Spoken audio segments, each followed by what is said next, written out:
नमस्कार बच्चों। चलिए, कुछ बच्चों का कमेंट्स आया था कि अभी जो रिसेंट में एमपीएमएसयू यूनिवर्सिटी के थ्रू डीएटी का जो पेपर आ रहा है, डिप्लोमा एनेस्थीसिया डिपार्टमेंट का, देखिए बहुत क्लियर तो हमको फ़ोटो इसकी नहीं मिल पाई है, लेकिन जैसा भी फॉर्मेट आया है थोड़ा बहुत हम आपको बताने की कोशिश करेंगे। तो इसमें ह्यूमन एनाटॉमी फिजियोलॉजी का पहला आपका पेपर था, जो कि आपका अभी 17 अप्रैल को हुआ है, आप देख सकते हैं। तो ये आपका 100 मार्क्स का क्वेश्चन पेपर आया था। फर्स्ट जो क्वेश्चन है वो आपका 20 मार्क्स। अभी क्वेश्चन देखिए कंपलसरी है, हिंदी इंग्लिश आप दोनों में, बोथ लैंग्वेज में आप लिख सकते हो। ये आपका जो नोट्स दिए होते हैं, निर्देश जो दिया होता है, आप पढ़ सकते हैं इसको। तो ये दिया हुआ है, आप क्लियर इसको आप ईजिली यहाँ से आप पढ़ सकते हो, ठीक है।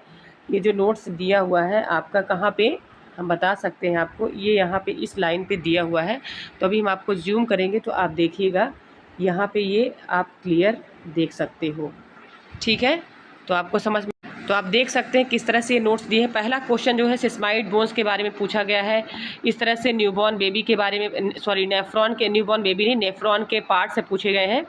तो इस तरह से कुछ कुछ क्वेश्चन ऐसे समझ में आ रहे हैं। और हार्ट्स के कुछ पार्ट पूछे गए हैं, उनके ऐसे नोट जो होती है हार्ट में, उसका नाम पूछा गया है थर्ड क्वेश्चन में।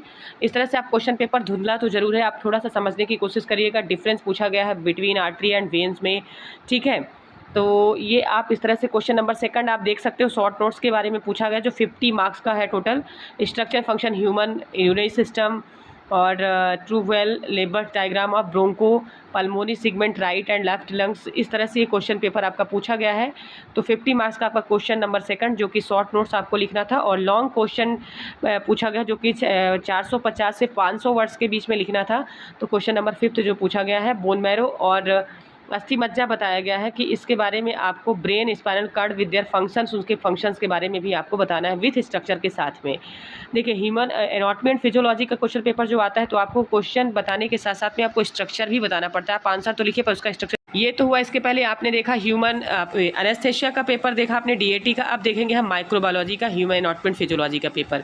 इसमें भी आप देख सकते हैं किस तरह से क्वेश्चन पेपर पूछा गया था। 20 मार्क्स का आपका फर्स्ट क्वेश्चन है। इंस्ट्रक्शन सेम वही है जो आपने इसके पिछले वाले पेपर में पढ़ा है। टिश्यूज, लिम्फॉइड टिश्यूज के ऑर्गन्स के बारे में बताना था, उल्लेख करना था। देखिए 50-60 वर्ड्स बस लिखना है इन सारे क्वेश्चन में, ठीक है। जो क्वेश्चन नंबर फर्स्ट है, short notes, very short notes के बारे में आपको बताना है इसमें। तो आप ये हिंदी और इंग्लिश नेम तथा इंडोक्राइन ग्लैंड्स देयर सीक्रेशन, उसके बारे में बताना है। अब इसके बाद क्वेश्चन नंबर सेकंड देखिए, थोड़ा ये समझ में आ रहा है। पेपर देखिए हमको क्लियर नहीं मिल पाया, इस तरह से जो जैसा ही क्वेश्चन पेपर मिला मैंने आप लोगों के साथ में शेयर किया है। आप देख सकते हो डीएटी का जो क्वेश्चन, डीएमटी का ये क्वेश्चन पेपर है आपका, डिप्लोमा ऑफ माइक्रोबायोलॉजी।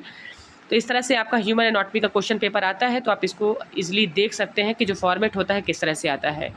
चलिए, इसके बाद हम देखेंगे आपका, इसके बाद आपका डीएक्सआरटी का हो गया, डिप्लोमा ऑफ एक्सरे टेक्नीशियन। इसमें भी एनाटॉमी एंड फिजियोलॉजी का क्वेश्चन पेपर था। जो फर्स्ट क्वेश्चन था वो 20 मार्क्स का था।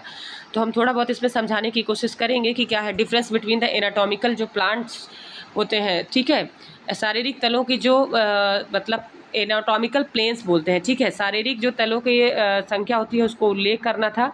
देखिए मेटाकॉर्पल हड्डियाँ, कॉर्पल हड्डियों के बारे में पूछा गया है। कार्पस जो बोन्स होती है, आपने देखा होगा कार्पल और मेटाकॉर्पल बोन्स होती हैं। आपने इसको पढ़ा है, कहाँ पे पढ़ा है आपने? हैंड्स में पढ़ा है, हाथ में पढ़ा है। पंजों के ऊपर जो बोन्स होती है उसको हम कार्पल बोन्स बोलते हैं। इसके बारे में आपको संख्या बतानी थी कि कितनी काउंटिंग जो इसकी संख्या होती है कितनी होती है। न्यूरॉन्स की संरचना बताना था। इस तरह से थोड़ा थोड़ा जो क्वेश्चन है वो समझ में आ रहा है, आप देख सकते हो। फर्स्ट क्वेश्चन आपका 20 मार्क्स का था, जो वेरी शॉर्ट नोट्स आंसर था, 50 से 60 वर्ड से। आपके सेकंड जो क्वेश्चन है, सेकंड नंबर का जो क्वेश्चन पूछा गया था वो 250 से 300 वर्ड्स में लिखने के लिए आया था, ठीक है।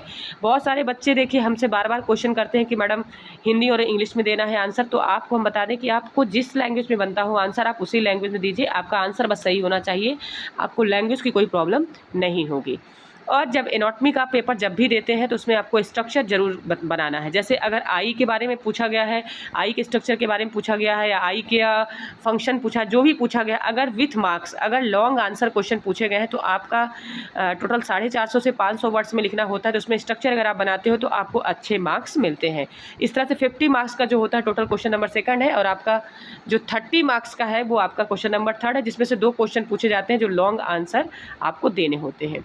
चलिए धन्यवाद। फिर इसके बाद हम नेक्स्ट क्वेश्चन पेपर के साथ फिर से लेके आएंगे।